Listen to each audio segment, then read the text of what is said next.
Understandable English podcast. Learn English the easy way. I just don't understand how people have so much money on a Tuesday. Good morning to you too, Bryan. It is Tuesday, and you look like you haven't slept since Sunday. I haven't slept, Jessica. I am 26 years old, and I spent half the night staring at my ceiling, wondering where I went wrong in my life. And the other half of the night, I spent aggressively typing business ideas into my phone while eating a piece of dry toast. I see. Welcome back to the Understandable English podcast, everyone. Today, Bryan is having a minor existential crisis because of something he saw on the internet. Am I guessing that correctly? You are completely correct. And honestly, if anyone listening has ever had a 3 a.m. panic about their life choices, hit the like button right now. Because I need to know I am not alone in this madness. You are definitely not alone. But let's hear the specific details of this particular meltdown. What exactly triggered you this time? Was it a video of a dog that has a better house than you? It was worse than a wealthy dog. It was exactly 3:14 in the morning. I woke up because it was raining heavily and I couldn't get back to sleep. So I made the worst mistake a modern human can make. I reached for my phone in the dark. The screen was so bright it burned my eyes, but I opened up my social media anyway.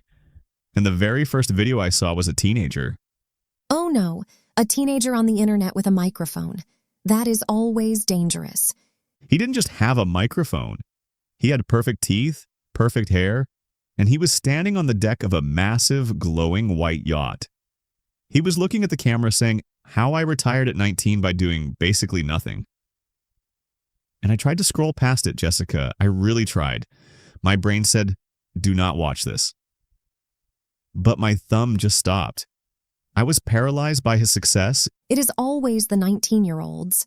And what exactly was his secret to buying a yacht? Let me guess. Fake internet money? Dropshipping cheap plastic phone cases? It was completely fake internet money. He kept using words like synergy and passive digital income streams.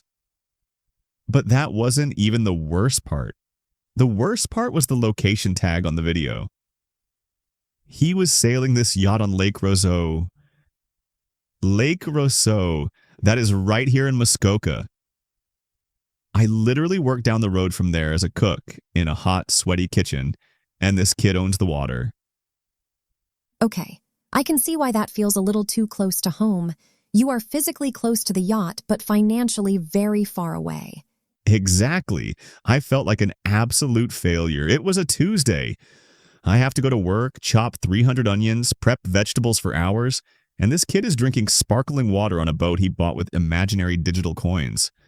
I just felt this intense pressure. I thought, how am I supposed to keep up with a teenager who buys boats on his phone? You aren't supposed to keep up with him, Bryan. You are supposed to close the app and go back to sleep. But I couldn't. That is when my brain started to spiral out of control. I went from feeling slightly jealous to suddenly believing I needed to completely change my career before the sun came up. I convinced myself that standing in a kitchen was the trap, and I needed to become a digital entrepreneur immediately. Please tell me you did not buy an online course from this child. I didn't buy a course. I did something much more proactive and much more stupid. I went to a website that sells internet domains. You know, website addresses. I laid there in the dark, staring at the ceiling, thinking, what are my skills? I know how to cook. I know how to cure meats. I know how to ferment things. So at 3:45 a.m., I bought a website domain. You bought a website at 3 in the morning for a business that does not exist. I bought midnight-meat-curing-masterclass.com. It cost me $12 for the year. I figured I could film myself making high-end artisanal cured meats in my apartment and sell the videos to other people who can't sleep. midnight-meat-curing-masterclass.com. That sounds less like a business and more like a safety hazard. It sounded like $1 million idea in the dark. But it didn't stop there. If I was going to teach a masterclass, I needed equipment. So I opened another tab, went to an electronics store, and put a $400 professional boom microphone and a new 4K camera into my shopping cart. Ah, and this is when my phone vibrated, wasn't it? Yes, I texted you a screenshot of my shopping cart at almost 4 in the morning with the message, "Jessica, I am going to be the king of online ham." I remember waking up, looking at my screen, and just blinking at the word ham for a solid minute. I didn't even ask you about the yacht. I just logged into your shared account, deleted the camera and the microphone from your shopping cart, and texted you back saying, "Go to sleep, Bryan." I was so defensive. I was typing back paragraphs about passive income and taking control of my destiny. But you just refused to engage. You had to completely talk me down from ruining my credit card. I have known you long enough to recognize a late-night panic. You don't want to teach meat curing, Bryan. You don't even like being recorded when we film this podcast sometimes. You just wanted the feeling of moving forward because a 19-year-old made you feel like you were standing still. That is horrifyingly accurate. Which is why I need to ask you, how do you not experience this? You never come to work looking completely destroyed because of something you saw online. What is your secret to not feeling like a failure every time you open your phone? My secret is incredibly simple. I deactivated my main social media account 6 months ago. I simply do not participate in the illusion anymore. You just walked away without telling anyone? I didn't need to tell anyone. The people who actually matter in my life have my phone number. I realized one day that I was spending an hour every evening watching people I haven't spoken to in 10 years go on expensive vacations. It was making me miserable. I had to remind myself that what we see online isn't real life. You are only seeing their highlight reel. The highlight reel. The absolute best 1% of their entire year. Exactly. That 19-year-old on the yacht didn't post a video of the stress, the debt, the failures, or the fact that the yacht was probably rented for exactly 1 hour just to film that specific video. You compared your daily reality, your Tuesday morning, to a highly produced, heavily edited movie trailer of someone else's life. When you say it in that calm, observant voice, I feel even more ridiculous. But surely you still check the internet sometimes. You aren't completely disconnected from society. I am not a hermit, no. I have a secondary account that I check exactly once a week, usually on Sunday mornings while I drink my tea, and I only use it for one very specific purpose. Let me guess, you look at deep, philosophical quotes about mindfulness and quiet living. No. I look to see if my aunt has posted any new photos of her cat, Mr. Whiskers. You log on once a week exclusively for Mr. Whiskers. Yes, my aunt is terrible at photography. Half the pictures are blurry. Sometimes her finger is covering the lens. But Mr. Whiskers is a very large, very angry-looking orange cat who likes to sleep on top of the radiator, and seeing him brings me genuine joy. There is no jealousy. There is no fake internet money. There is only a blurry orange cat. That sounds incredibly peaceful. Meanwhile, my timeline is aggressive teenagers yelling at me to wake up at 4 a.m. and invest in digital real estate. I really need to change my internet habits. You really just need to take a step back. When you feel that panic in your chest, that sudden urge to buy a domain name for a meat business, you have to separate the screen from reality. Put the phone in another room. Look at your actual life. You have a good job, you are healthy, and you make excellent food. You are doing fine, Bryan. Thank you, Jessica. I actually needed to hear that. I think we all get so caught up in the digital race that we forget we are allowed to just exist at our own pace. Tell us in the comments, seriously, what is the most ridiculous thing you almost bought late at night because you were stressed?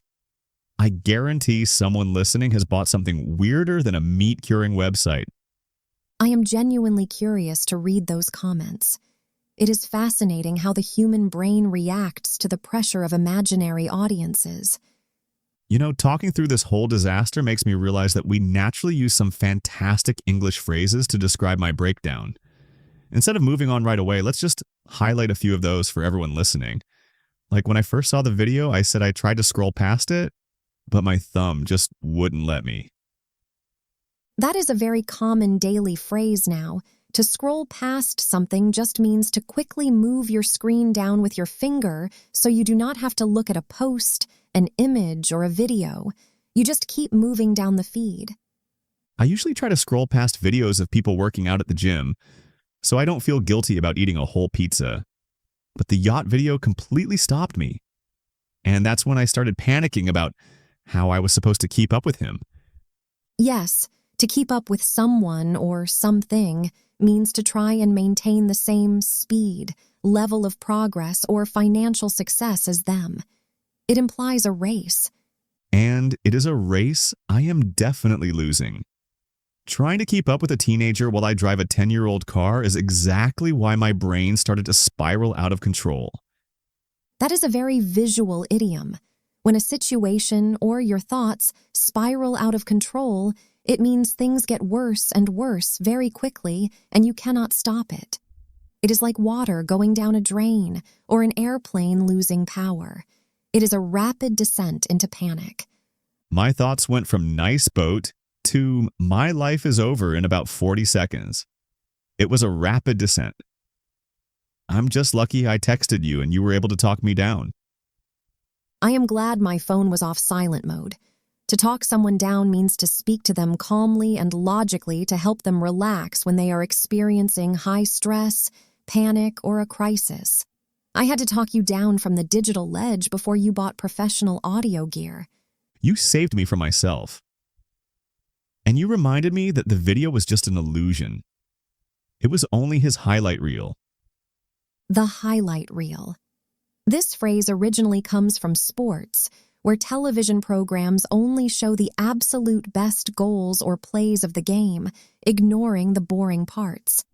In life, a highlight reel means the carefully selected, perfect moments of someone's life that they choose to share, hiding all the failures or normal, boring days. My personal highlight reel would just be me successfully flipping an omelet without breaking it.